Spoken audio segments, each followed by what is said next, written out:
So I had an interesting question where we're talking about an insulation type on these wires. This is in table 31016, but a student during a workshop brought up a great question that I'd never seen before, and initially I didn't have an answer.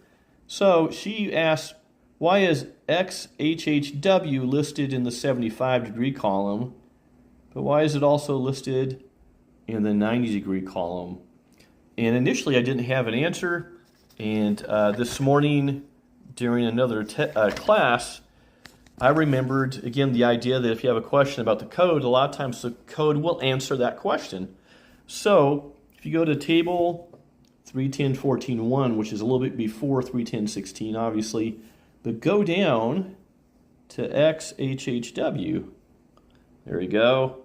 But here's your two temperature columns. But look, so it's rated, if you have a wire with that insulation rating, if you're in a dry or damp location, it's rated the 90-degree column. If you're in a wet location, it's listed in the 75.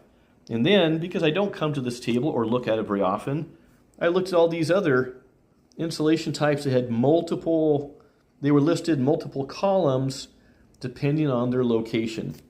Anyways, I had to share that. It was a great question, and for me it was an eye-opener to just look at more of the code book, especially these tables. And again, just like asking questions about terms, if you have a question about a code term, you should go to Article